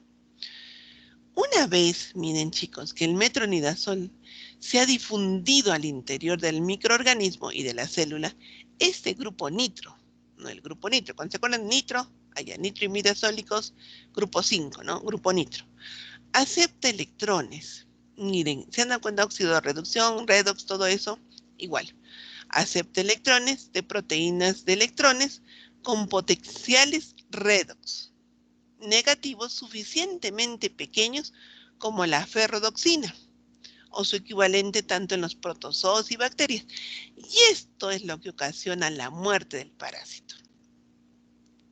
Estas ferrodoxinas, la presencia de ellas, Entonces, los mecanismos de resistencia hacen que no se formen las ferrodoxinas, para evitar justo estos cambios, ¿no es cierto?, estas proteínas, estos cambios de electrones, ¿no es cierto?, en el grupo nitro. Entonces, una vez reducido este metronidazol, es altamente citotóxico, interacciona con esa gran molécula, el ADN, que ocasiona en ella la pérdida de la estructura helicoidal, hay rotura de la cadena, inhibición resultante de la síntesis de los ácidos nucleicos y finalmente, padecimiento, muerte celular, ¿no? Si se han dado cuenta, en el caso de la malaria, también había un movimiento también energético, si hablamos de electrones, ¿no es cierto? Y de la formación de radicales libres. En este caso, el metronidazol se tiene que reducir gracias a esas ferrodoxinas. Entonces, y esta es la que ocasiona la muerte finalmente del parásito. ¿Qué reacciones adversas? Son muchísimas, chicos, muchas. Desde cefalea, gastrointestinales, toditas, sequedad de boca, ¿quién no las ha tenido? También hay cambio, ¿no es cierto? Cambio en el sabor, hay sabor metálico horrible. Embotamiento, encefalopatía, convulsiones, aunque son raras. Hay un efecto disulfiram, por eso se les dice a los pacientes que toman metronidazol, no consuman alcohol, cuidado. Efecto mutagénico en bacterias, carcinogénico en ratas, y no está definitivamente, ¿no es cierto?, recomendado en el primer semestre del embarazo, en el primer trimestre del embarazo. Su farmacocinética se administra por vía oral, endovenosa y también por vía vaginal. Hay óvulos vaginales. Su unión a proteínas es bajita, llega al sistema nervioso central tal igual, a la leche materna, al semen, saliva, secreción salival, etc. Por eso sienten el saborcito. Se metaboliza el 50% por el hígado y sus efectos duran en aproximadamente 8 horas, por eso la administración es cada 8, ¿no? Tal igual. ¿Qué preparados tenemos? Miles, ¿no? Desde vía oral, jarabes, vaginales, endovenoso, ¿no es cierto? Llega el caso del secnidazol y el tinidazol, que son, de acuerdo, son nitroimidazoles, tienen el mismo mecanismo. ¿Para qué se utilizan? Para la tricomoniasis, es dosis única, se la ventaja y se da para la pareja, tal igual. Para la mebiasis, también se da aproximadamente por 7 hasta 10 días, dependiendo del cumplimiento de la persona. En el caso de los análogos depende, porque su tiempo de vida media se prolonga, entonces hay veces son solo 3 días nada más, y esa es una gran ventaja. Para la yardiasis depende, ¿no es cierto? Depende, comúnmente de 5 hasta y en los análogos, como el secnidazol, tinidazol, hasta 3 días. ¿Y qué indicaciones? Ya las sabemos, yardiasis, tricomoniasis, amebiasis, intra o extraabdominal, y también para infecciones por anaerobios, en especial por bacteroides frágiles, ¿no? Esas anaerobias, sí, mucho lo utilizan, ¿no es cierto?, en cirugía, ¿no? Y también en algunos procedimientos de odontología, ¿no? Cuando estamos sospechando de un germen anaeróbico, ¿no? Y que es sensible al metronidazol, ¿no? La administración del metronidazol, considerando que la principal, que donde generalmente lo vamos a encontrar a la ameba es en el intestino, entonces sería mejor la oral, ¿no es cierto? Si se han dado cuenta, porque vamos a tener mayores concentraciones a nivel del intestino. Pero dependiendo de la persona, porque si está vomita y vomita, no le vas a administrar por esa vía, sino va a ser por vía endovenosa, ¿ya? Por vía endovenosa. ¿Qué precauciones se tienen con relación a la administración intravenosa? Y puede ser pregunta de examen. La primera precaución que se tiene, ¿no es cierto?, para la administración del metronidazol, que ya viene diluido, tal igual, simplemente para su infusión intravenosa, es altamente,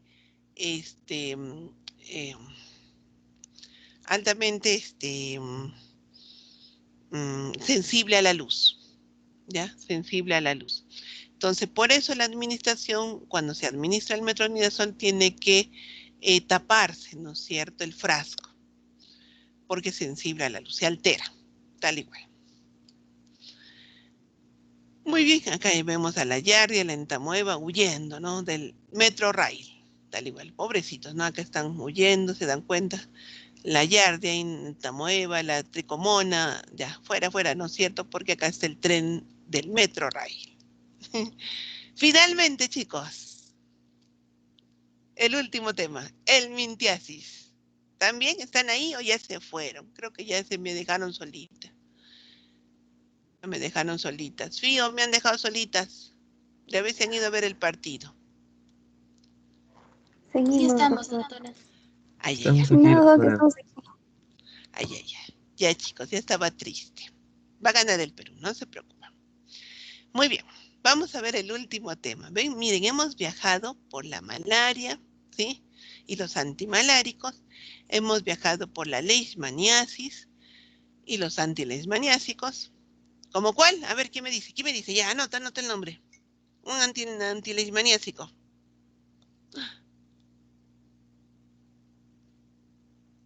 Los trivalentes y los pentavalentes. ¿Cómo se llama, Olva? Gluconato el glucantime, ¿no? ¿Se acuerdan del glucantime que tiene? Son los antimoniales.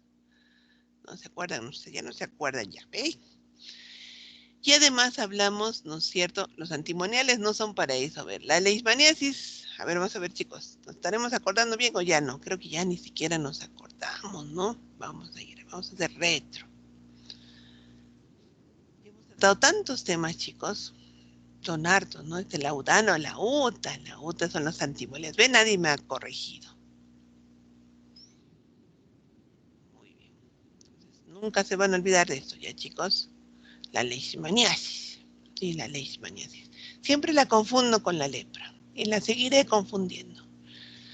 Muy bien, acá tenemos los antimoniales. Y ya sabemos la mebiasis con los nitroimidazoles, en especial con el metronidazol y sus análogos. Muy bien, cerramos con los helmintos. Acá están los gusanos, chicos. Va a ser rapidito, no se preocupen. Helmintos son gusanos. ¡Ay, qué malos estos! Son malitos.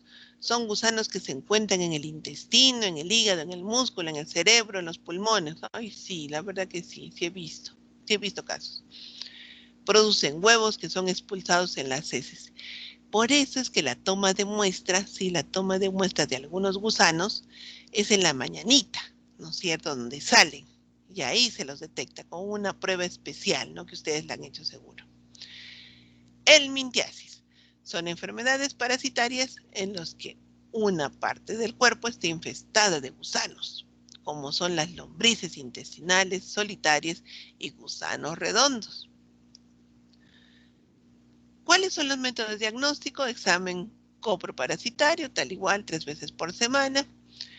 La espátula adhesiva, les cuento que a nosotros nos mandaban al Cono Norte a hacer esta prueba, ¿sí?, para detectar, ¿no es cierto?, qué niños estaban con parásitos. Bien divertido era. Se puede observar también macroscópicamente en las heces, claro que se puede observar macroscópicamente, ¿no? Eso sí se pueden observar. Se pueden reconocer fácilmente, pero siempre es bueno la opinión de ustedes, del médico y del personal de salud entrenado. De ustedes, por eso llevan una parasitología intensa, ¿no? ¿Cómo se clasifica? Usted los conoce mejor que yo. Los helmintos en nemátodos, céstodos y tremátodos, ¿no? Ahí los ven, tal igual. Entre los nemátodos tenemos a los alargados, a los cilíndricos, a los fusiformes, filiformes y demás, ¿no es cierto? Entre los céstodos tenemos también a los planos, ¿no es cierto?, tal igual, y a los tremátodos, también llamados duelas o distomas, y que se van a diferenciar según lo que ustedes ya han visto muy bien en parasitología. Acá vemos los nemátodos, céstodos y tremátodos. Dentro de los nemátodos tenemos al Enterobius vermicularis. Ese sí yo lo he visto. Yo lo he visto, chicos, porque de ahí, por eso nos mandaban allá arriba. Hay la Trichuris trichura, solo ya alguna vez yo he visto a una persona sí que le habían diagnosticado con este parásito. Hoy la Ascariasis lumbricoides, famosísima. Entre los céstodos tenemos a la Tenia saginata, la Tenia solium, la Inmenolepis nana. Bonito era cuando hacíamos parasitología. Y a los tremátodos, la fasciola hepática, ¿no es cierto?, y el Paragonismus westarming, bueno, algo así. Muy bien. como en los fármacos antihelmínticos. Preparados, chicos. Ahora sí viene la farmacología de ellos. Dentro de los fármacos que tenemos para desparasitarnos, porque fue un programa, chicos, fue un programa del Ministerio de Salud. Como era de una de las enfermedades prevenibles, dijeron, fácil, comencemos a desparasitar a todo el mundo. Así como el perrito se los desparasita, a nosotros también nos querían desparasitar. Pero ¿qué pasó? Si tú no tienes agua, ¿no es cierto? No tienes saneamiento básico, te vas a volver a reinfectar. Es un hecho. O sea, esos determinantes sociales de la salud, si tú no los tratas para prevenir que te reinfectes, de nada sirve que te desparasites. ¿Sí o no? De nada. Porque ¿con qué agua te vas a lavar la mano? Si no tienes dónde botar las heces, ¿dónde? Tal igual, no hay saneamiento básico. Y ahí va el animalito y todo lo demás, ¿no es cierto? Entonces, es bien difícil de tratarlo, pero, a ver, si igual educamos con el fin de, aunque sea con el alcohol, tal y cual, ¿no es cierto? Que mantengamos la manito lo más limpio posible, ¿no es cierto? Que los alimentos sean bien, igual que en el caso de la amebiasis, que sean bien lavaditos, ¿no es cierto? Con las medidas correspondientes, evitamos esto, ¿no?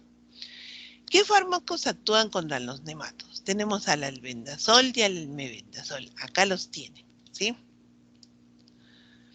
¿Qué características químicas tienen? Son carbamatos, son benzimidazólicos. Esa es su estructura, bien interesante, ¿no? Son ciclos aromáticos, ¿no? El albendazol, miren, y el mebendazol. Ese fue el primerito, ¿no? Y este fue el segundo, en realidad. ¿Cuál es el mecanismo de acción? Es la inhibición de la síntesis de los microtúbulos y la captación de glucosa por parte del nemátodo. Así es como lo mata. Hay ciertas presentaciones, como ven acá, tanto en albendazol como el mebendazol, cuya única diferencia, les cuento, es farmacocinética. Los dos tienen el mismo mecanismo de acción. ¿Cómo es? Su absorción increíblemente es menor al 5%. ¿Por qué? Ustedes me preguntan, pero doctora, ¿pero por qué? Nematodos. ¿Dónde los encontramos? En el intestino, pues. ¿Dónde queremos que se concentre más? En el intestino. Entonces, ¿para qué me serviría que propiamente se absorban, no? Entonces, por eso la absorción es poquísima, ¿no? El metabolito primario es el sulfóxido de albendazol, ¿no? Tiene una semivida de 8.5 horas, o sea, en el caso del albendazol es más prolongado. Sus concentraciones plasmáticas son altas y su eliminación principalmente es a través de la bilis. ¿Para qué sirve? Para tratar las cariasis, oxiurasis, triconosis, estrongiloidiasis y filariasis. ¿Qué interacciones farmacológicas hay? Con la simetirina, con el praziquantel, con la dexametasona, también con el ritonavir, con la fenitoína, con la carbamazepina y con el fenobarbital. En algunos casos se va a incrementar su metabolismo y en otros se va a disminuir. ¿Qué reacciones adversas? Fiebre, diarrea, mareo, dolor abdominal, urticaria, raras. En realidad son bien tolerados. Sus contraindicaciones, la más importante, es su hipersensibilidad al principio activo, ¿no? Y su contraindicación de cuidado es el embarazo. En el caso del albendazol, en el caso del mebendazol, 10% pasa a la circulación sanguínea, su concentración máxima es de 2 a 4 horas, se han dado cuenta que es menor, ¿no es cierto? En cambio, el albendazol es alta su semivida plasmática, ¿no? Una unión a proteínas es mayor, el metabolismo también sigue siendo hepático y su eliminación es por orina y bilis. El tratamiento es también para la esquiariasis, oxiuriasis, triquinosis y estrongiloidiasis. Sus interacciones: evitar el uso concomitante con metronidazol, y la simetirina puede causar el incremento de los niveles plasmáticos de ella. ¿Qué reacciones adversas hay? Diarrea, mareo, dolor abdominal. ¿Cuáles son sus contraindicaciones? La principal también, igual que en el caso del albendazol, hipersensibilidad al principio activo y también en el embarazo. Hablamos de otro medicamento. Oh, la famosa ivermectina. Wow, la ivermectina también, claro. La ivermectina es un antiparasitario, chicos. ¿Sí? Que se usó por el COVID, ¿sí o no? Sí, y a que no me digan que hay efecto. Yo he visto que hay efecto. Pero dicen de que no, no hay, ya está bien. No hay estudios que demuestren al 100%, aunque en algunos sí. Antiparasitario contra los helmintos, contra los nemátodos y contra los ectoparásitos. No es muy usado, la verdad que no. La ivermectina es raro, pero en algunas situaciones como en esta sí. Su química es semisintético derivado de las avermectinas, así se le llama avermectinas. Su presentación acá la ven, tal igual, ¿no es cierto? Los frascos que también lo hemos conocido en muchas ocasiones. Tiene una farmacocinética por vía oral, vida media de 12 horas. El metabolismo es igual al hepático, la distribución es alta en los tejidos, en el tejido adiposo, en el hígado. Tiene buena unión a proteínas plasmáticas, atraviesa la barrera hematoencefálica y la barrera, no, perdón, mejor dicho, atraviesa la barrera placentaria, no atraviesa la barrera hematoencefálica, disculpen. Y además se elimina por las heces, la ivermectina, ¿no? De los que hemos tomado, yo he tomado, chicos. Se ha grabado. ¿Cuál es el mecanismo de acción? Se une a los canales de cloro, ¿no es cierto?, regulados por glutamato y por el GABA. En la membrana celular de las células nerviosas y musculares. Estamos hablando en el caso del parásito. Lo hiperpolariza y causa parálisis y muerte en el parásito. Claro, causa parálisis en el parásito. El espectro de acción es amplio, ¿no? Antiparasitario, acá vemos todos los que podrían ser sensibles. Increíble, miren las otras posibilidades para la malaria, para la leishmaniasis, ¿sí? Increíblemente, ¿no? La ivermectina. Y además incluido acá, el COVID, ya. Indicaciones terapéuticas: filariasis, oncocercosis, miasis, pediculosis, larva migrans cutánea, escabiosis, demosidiosis, tunglasis, bueno, de esta no las he visto, leishmaniasis, cisticercosis. Pero de pronto la ivermectina, por su poco uso, bueno, en el caso del Perú, ¿no? Muy poco se ha usado como bueno, yo nunca lo he visto así propiamente como antiparasitario, pero sí, porque de pronto hay más específicos, ¿no? Que pueden tratar estas parasitosis. ¿Qué reacciones adversas? A ver, lo primero es vértigo, dolor abdominal, sí, la anorexia, la estenifatiga, puede ocasionar estreñimiento, aunque se sabía que provocaba diarrea, náuseas y vómito. Y en el caso, también puede provocar una reacción de hipersensibilidad como la urticaria, ¿no? ¿Contraindicado en quién? En el embarazo y además en la lactancia, ¿no? Está contraindicado. Y en la loiasis, ¿no? Que es en el caso del ojito. ¿Cuáles son las interacciones farmacológicas? Primero, con la amiodarona, con las estatinas, los macrólidos y los inmunosupresores aumentan los niveles de ivermectina. Mira, un macrólido, la citromicina. Bien. Nifedipino y fenitoína disminuyen los niveles de ivermectina. Y con la warfarina, la ivermectina aumenta los niveles de warfarina. ¿Y qué cosa hacía la warfarina? Es un anticoagulante. Exacto, gracias corazón. Es un anticoagulante, es un anticoagulante. Ya casi siempre se ha hablado de realmente saben que chicos, de la acción de la ivermectina y el SARS-CoV-2, ¿no es cierto? Cuando no se sabía, y justo conversando con el doctor, siempre con el doctor Aldo y el doctor Barrio Nuevo, les preguntaba, ¿no? Si se podía utilizar realmente la ivermectina, porque sí se utilizaba, ¿no? Y yo he visto varias veces, yo de verdad he visto. usarlo. Porque tiene un mecanismo. Justo este SARS-CoV-2 utiliza algunos receptores, ¿no es cierto?, para ingresar, ¿no?, a la célula. Entonces, la ivermectina va a bloquear, ¿no es cierto?, ese ingreso y esa incorporación, ¿no? Entonces, por eso es que yo en lo personal pienso y sigo sustentando que sí ha habido personas y sí ha tenido efecto, ¿no? Pero bueno, todavía como ellos también me dicen, pero bueno, hay que estudiarlo muchísimo mejor, ¿no? Para ver si realmente tenía el efecto que queríamos. Otros fármacos, y yendo a los antiparasitarios, en este caso para los helmintos, para los nemátodos, tenemos el pirantel, ¿no es cierto? Otro medicamento. Es un antihelmíntico, tal igual, se usa generalmente para tratar infecciones intestinales, es de origen sintético, se usa el famoso pamoato de pirantel, sí, acá lo ven, el pamoato de pirantel, se administra por vía oral, tiene una vida media de 3 horas, su metabolismo es por el hígado, hay que tener mucho cuidado con algunas afecciones en el hígado, ¿no? La absorción es mínima porque requiero, o sea, por eso pues, va a ser solo para infecciones intestinales, ¿no? En el tracto digestivo, y su eliminación es a través de la orina y de las heces, ¿no? En el caso del pirantel. ¿Cuál es el mecanismo de acción?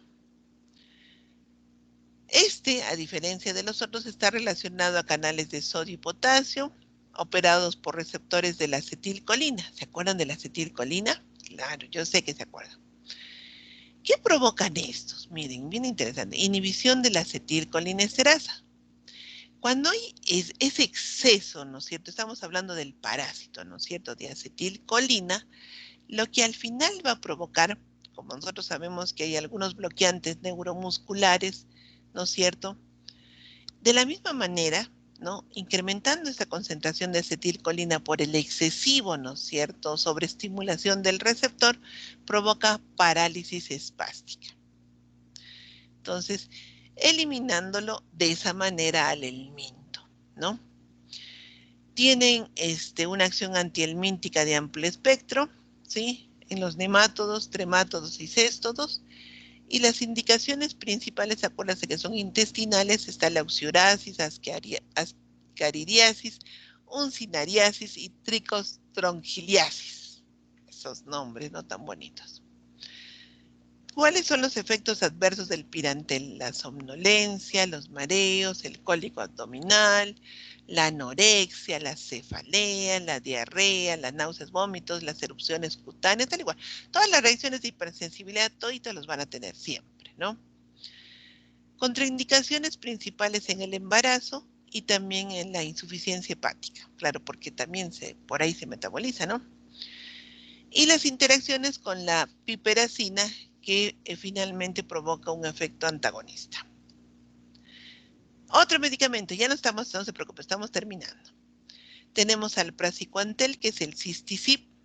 Entonces, cistisib, cesto, no sé debe ser, la tenis. Vamos a ver si es por ahí.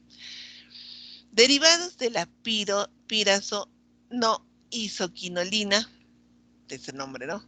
Eficaz para ¿quiénes? Para las tenias, pues chicos, cistisib, ¿no? Cisticercosis, ¿no es cierto?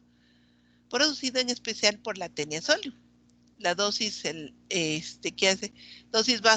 En la dosis bajas causa la parálisis espástica del helminto, en este caso de la tenia, y a dosis mayores, ¿no es cierto?, causa daño en el tegumento, claro, y se elimina la tenia. Se absorbe rápidamente en el intestino, tiene buena unión a proteínas plasmáticas y además se elimina principalmente a nivel urinario. ¿Cuál es el mecanismo? ¡Oh, maravilla! Provoca parálisis espástica de la musculatura del gusano, ¿ya? Desencadena, ¿saben por qué es desencadenada? Por el masivo ingreso de calcio, ¿no? Y con eso se elimina el parásito en cualquiera de sus fases, ¿no?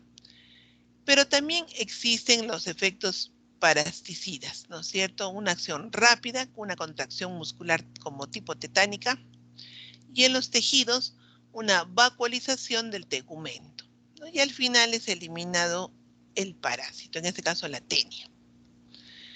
¿Cuáles indicaciones en enfermedades parasitarias, gastrointestinales y extraintestinales? Porque tiene buena absorción, contraindicado, hipersensibilidad. Efectos adversos, en este caso del praziquantel, ¿no? Tal igual. Efectos adversos, dolor abdominal, náusea, cefalea, urticaria, prurito y artralgias. ¿Ya? Y siempre las reacciones de hipersensibilidad. Y finalmente, oh maravilla, fármacos que actúan sobre los cestos, las tenias, yomesan, la niclosamida. Es un derivado de la salicilamida, es un fármaco de elección para todas estas señoritas. No, otra, la tenia saginata, tenia solium, saginata, la tenia del ganado vacuno, la tenia solium, la tenia del cerdo, imenolepis nana, la tenia enana, y difillobotriumlatum, la tenia del pescado. ¿Cuál es el mecanismo de acción? Sencillo. Inhibe la fosforilación oxidativa en las mitocondrias del parásito. ¿Qué ocasiona esto? Lo daña de forma irreversiblemente al Scolex, que es un importante para la tenia, provocando finalmente, pobrecito, su expulsión, ¿no es cierto? Lo expulsa. Y eso es por increíble, solamente, chicos, por la inhibición de la fosforilación oxidativa. Nada más. Increíble, ¿no? Tan importante es en este caso para la mitocondria, ese nivel de equilibrio, ¿no? ¿Cómo es su farmacocinético? Su farmacocinética, la absorción no significativa a nivel gastrointestinal, un metabolismo hepático, posee una buena distribución en tejidos, excreción renal. Las niclosamidas, ¿sí? Tienen la principal indicación en las tenias, ¿no es cierto? Y en los duelos intestinales relacionados a las tenias. En los efectos adversos, náuseas, vómitos, diarrea, dolor abdominal. Y en las contraindicaciones, evitar tomarlo con alcohol, por favor, en el embarazo y en niños menores de 2 años. Finalmente, vamos a ir a este caso. Dice, caso clínico. Descripción del caso. Viajero de 32 años con diarrea sanguinolenta, vómitos y fiebre elevada a 39 grados centígrados. Una semana tras volver de sus vacaciones de Iquitos. Oh, Dios mío, ¿qué habrá hecho este señor? Exploración y pruebas complementarias. Acude a la consulta con exploración dolorosa en mi abdomen izquierdo con peristaltismo aumentado. Se nota, ¿no? Ahí los intestinos están que ya no da más. Pero sin signos de irritación peritoneal. Se le solicita coprocultivo y parásitos en heces. Con resultados de entamoeba histolítica. Ya, pues se contaminó. Ni modo. En este caso se pautó, ¿no es cierto? Se entregó o se prescribió ciprofloxacino y metronidazol durante 7 días. Y se recomienda medidas higiénicas para los convivientes, ¿no es cierto? 10 días tras finalizar el tratamiento, el paciente se muestra ya asintomático, se repite el procultivo y estudio parasitológico en heces con resultados negativos. Dimos con el diagnóstico correcto, con el paciente correcto, en la dosis correcta, en el medicamento correcto, en la vía correcta, en el tiempo correcto. Entonces cumplimos con todos los correctos, por eso es que este paciente que viajó a la ciudad de Iquitos se recuperó, ¿no? Pero sobre todo para que se evite reinfectarte de nuevo, las medidas higiénico-sanitarias son muy importantes. Juicio clínico, amebiasis intestinal por entamoeba histolítica, ¿no? Y definitivamente tiene que existir un diagnóstico diferencial, ¿no? Porque ha existido una diarrea sanguinolenta. Comentarios finales. Ya sabemos que la entamoeba histolítica es un parásito del tránsito feco-oral, ¿no es cierto? Por eso le llamo Anomarboca, el ciclo. Es distribución mundial, ¿no es cierto? En todas las zonas, en todas, absolutamente todas. No solo en Iquitos, en todo lugar. El periodo de incubación es de 1 a 3 semanas. Los síntomas son diarreas sanguinolentas, ¿no es cierto? Mucosas, fiebres elevadas, dolor abdominal. Y en las extraintestinales, abscesos hepáticos, cerebrales y pulmonares. Es la tercera causa de muerte, chicos, de origen parasitológico, que es prevenible, ¿no? Y el diagnóstico, ya saben, ¿no? Tiene que ser directo, ¿no? Con heces, o sea, con heces frescas en realidad para detectar, ¿no es cierto? Tanto si se puede el trofosforito, si en realidad es al quiste.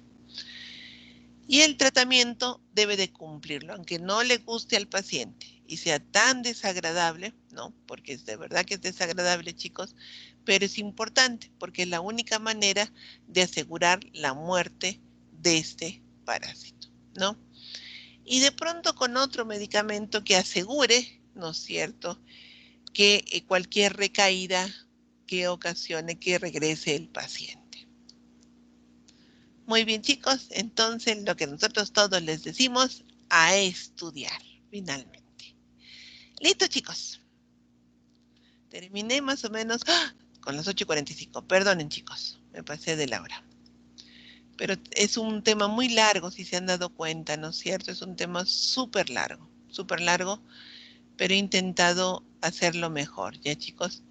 He procurado que ustedes vean cómo es el tema de los antiparasitarios, ¿no es cierto? Viajando por la malaria, un poquito por la leishmaniasis, por la mebiasis, ¿sí? Y finalmente también, ¿no? En este caso, por la helmintiasis, ¿no?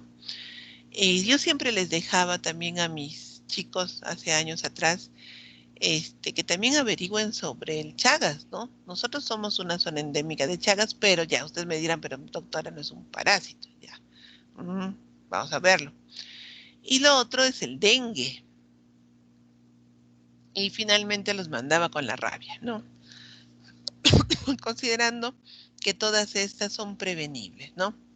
Esas patologías son más que prevenibles. Eso, chicos, entonces, intenté no ocupar mucho tiempo, pero bueno, parte del tema que es tan amplio. Muy bien, chicos, eso es todo. Si hubiera alguna pregunta. Si hubiera alguna pregunta, alguna duda. Si no, estoy para ustedes. Muy bien, chicos, misión cumplida, solo estudiar.